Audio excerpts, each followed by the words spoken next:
네, 앞서 살펴본 서울 기초의회 청렴도 문제 전문가와 함께 조금 더 짚어보겠습니다. 지방회 연구소 교수이자 한국선거정책연구 연구위원인 김성수 교수를 화상으로 연결하겠습니다. 네, 김성수 교수님 나와 계십니까?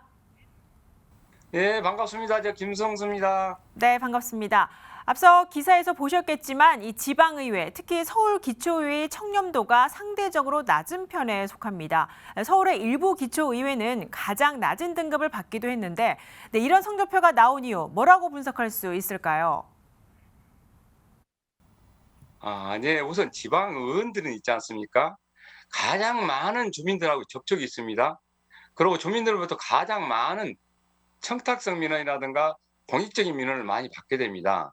그러다 보니까 그 내용들을 전부 또 관련 기관에 전달하다 보니까 공익 목적인 경우는 청탁금지법에서 허용을 하고 있지만 또 공익 목적이 아닌 유사한 청탁들이 많이 있거든요. 그런 내용들까지 고스란히 아마 전달되다 보니까 평가를 하게 되면 낮아지거든요. 그래서 지방의원들이 전국적으로 좀 낮아질 겁니다. 그 중에서도 또 서울은요, 더 민도가 대한민국에서 가장 높은 곳 아닙니까? 감시 논길도 그만큼 많다는 얘기죠. 그렇다 보니까 아마 서울이 또 상대적으로 더 낫다, 그렇게 보고 있습니다. 네, 청렴도와 관련해서 여러 지방의회에서 강의를 하고 있다고 들었습니다. 기초의원들 앞에서 강의하실 때 청렴도와 관련해 주로 어떤 점을 좀 강조를 하시나요? 네네. 저희가 지금 사실 우리 지방의회 연구소에서요, 청렴한 의정활동 가이드라는 책자를 만들었어요. 그래서 그 책자를 의원들한테 배포하면서 이제 강의를 하는데, 주로 2016년도에 제정됐던 청탁금지법을 중심으로 우리 의원님들이 청렴한 의정활동을 한다면은 반드시 4년 후에는 여러분들이 다시 주민들이 부흥을 하실 것이다, 그런 이야기를 하면서요. 첫 번째는 이렇습니다. 청렴도가 지금 기관 중에서는 지방의회가 가장 낮다는 점을 좀 강조해 주면서, 여러분들이 만약 청렴도를 우리나라에서 한 1점 정도만 높인다면 세계 부패 지수의 10점 정도의 역할을 하기 때문에, 그렇게만 높인다면은 우리나라의 대외 신인도도 높아지고 수출도 높아지고, 특히 개인 소득이 25% 증가한다는 서울시립대 반부패 연구소 연구 결과가 있거든요. 그런 내용들을 설명하면서 여러분들의 지역 동네의 행복한 마을을 만드는 것은 여러분들이 청렴한 의정 활동에 달려 있다, 그런 내용들을 강조하면서 청렴한 의정 활동을 할 수 있도록 그렇게 안내를 좀 하고 있습니다.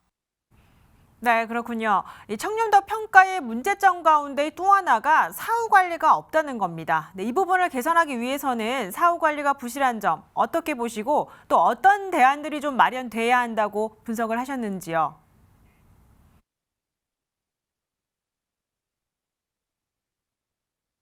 아니, 사실 국민권익위원회에서는 대한민국의 청렴도를 높일 수 있는, 청렴도를 리드할 수 있는 그 기관으로 법으로 명시해 줬지 않습니까? 그래서 국민권익위에서 우리나라의 청렴도를 높이는 데는 가장 큰 역할을 해야 된다고 보는데, 특히 권익위에서 매년 평가를 하고 있습니다. 그럼 그 평가 결과에 따라서 사후 조치를 좀 하면서 해야 되는데, 특히 중요한 것이 있습니다. 자, 일반 기관은 8점 되거든요. 그런데 지방의회는 6점 됩니다. 2점이나 낮습니다. 그래서 가장 낮은 곳을 높일 수 있는 방안을 강구해야 되지 않겠습니까? 그래서 첫 번째는 226개 전 지방의회를 평가를 해라. 그리고 낮은 곳, 높은 곳 다 평가를 해서 전 국민들한테 알리면 틀림없이 국민들로부터 감시를 받기 때문에 지방의회가 정신 차려서 할 것이고, 또 이것을 사후 관리 철저하게 하고 교육도 철저하게 하는 식으로 해서 가장 낮은 곳을 높여야 우리나라 청렴도가 높아질 수 있겠다 하는 그런 의견을 가지고 있습니다. 네, 마지막으로 앞서 기사에 언급하셨는데 기초의회별로 청렴도를 조사하는 것도 물론 중요한데 의원 개인별로 청렴도를 조사하는 게 필요하다. 이렇게 주장을 하셨습니다. 어떤 점에서 도움이 될 거라 보시는지요? 예, 사실 의원들은요, 지역 주민들과 지역을 대표하는 기관 성격을 가지고 있거든요. 그래서 기관 평가가 가장 낮은 데다 더구나 기관 성격을 가진 의원 개개인들을 만약 평가한다면은 분명하게 의원들한테 그것이 인식만 된다면 의원들 확 달라질 겁니다. 또 하나는요. 지역 시정, 의정, 시정 감시 단체들이 많이 있거든요. 그런 단체들을 통해서 의원 개개인들을 평가를 해서 그 우수자도 평가하고 또 포상도 하고 낮은 자는 우리 지역 주민들한테 알려서 다음에 평가를 받을 수 있도록 만약 한다면 위원들이 틀림없이 청렴도는 올라갈 것이라고 저는 확신하고요. 다만 그렇다면 객관적으로 의원들을 평가할 수 있는 좀 기준 틀이 마련돼야 되는데 그 부분이 관건이다 그렇게 저는 생각하고 있습니다.